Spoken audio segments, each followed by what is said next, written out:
Bismillahirrahmanirrahim. Assalamualaikum warahmatullahi wabarakatuh. Perkenalkan, nama saya Muhammad Mulia Hamzah. NIM 2109015021100. Baik, pertama-tama saya mohon maaf saya record lewat HP karena saya belum memiliki laptop dan mohon maaf saya terlambat mengumpulkan tugas final karena saya masih di luar daerah dan jaringan di daerah saya masih minim dengan jaringan. Baik, saya akan saya akan mengerjakan tugas final dengan judul materi kebijakan moneter. Apa itu kebijakan moneter?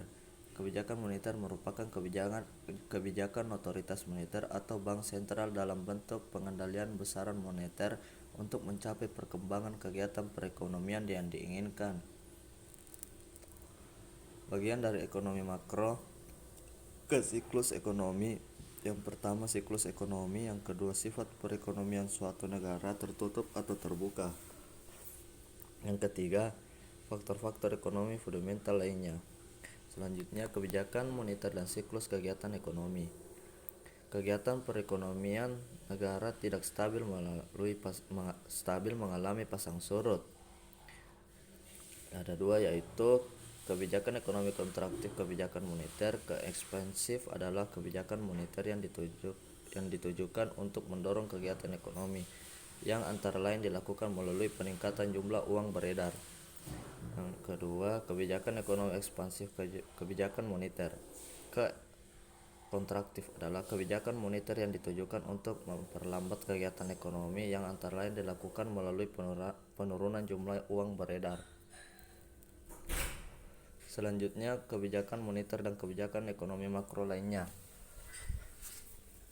Pengaruh kebijakan yang diterapkan secara bersama-sama mungkin mempunyai arah yang bertentangan sehingga saling memperlemah. Misalnya, dalam perekonomian yang mengalami tekanan inflasi, bank sentral melakukan pengetatan moneter pada saat yang bersamaan. Pemerintah melakukan ekspansi di sektor fiskal dalam rangka mendorong. Salah satu contoh penerapan baur kebijakan yang banyak dikenal adalah bauran kebijakan moneter fiskal atau monetary fiscal policy mix. Kebijakan ekonomi kontraktif dan akan menghasilkan pengaruh yang saling meniadakan dan hasilnya akhirnya sangat tergantung pada kekuatan pengaruh relatif antara kebijakan moneter dan fiskal. Kebijakan moneter dalam perekonomian terbuka. Keterbukaan ekonomi suatu negara akan membawa konsekuensi pada perencanaan dan pelaksanaan kebijakan ekonomi makro, termasuk kebijakan moneternya. Sementara itu, mobilitas dana dari dan ke luar negeri dipengaruhi oleh sistem nilai tukar dan sistem devisa yang dianut suatu negara. Kerangka strategi kebijakan moneter. Yang pertama, penargetan nilai tukar. Yang kedua, penargetan inflasi. Yang ketiga, penargetan besaran moneter. Yang keempat, strategi kebijakan moneter tanpa jangkar yang tegas. Mekanisme transmisi kebijakan moneter. Transmisi kebijakan moneter masing-masing negara berbeda antara satu dengan yang lainnya, tergantung pada perbedaan struktur perekonomian, perkembangan pasar keuangan, dan sistem nilai tukar yang dianut. Yang pertama, jalur suku bunga. Yang kedua, jalur nilai tukar. Yang ketiga, jalur ekspektasi. Yang keempat, jalur kredit. Yang kelima, jalur aset. Jalur suku bunga. Kebijakan moneter ke suku bunga ke biaya modal ke investasi atau konsumsi. Jalur nilai tukar. Mekanisme transmisi kebijakan moneter melalui jalur nilai tukar. Kebijakan moneter ke nilai tukar ke harga relatif ke permintaan agregat ke harga. Jalur harga aset. Mekanisme transmisi kebijakan moneter melalui jalur harga aset.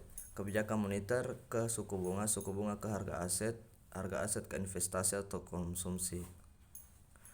Jalur kredit. Mekanisme transmisi kebijakan moneter melalui jalur kredit. Kebijakan moneter ke liabilitas bank ke ketersediaan kredit bank ke investasi.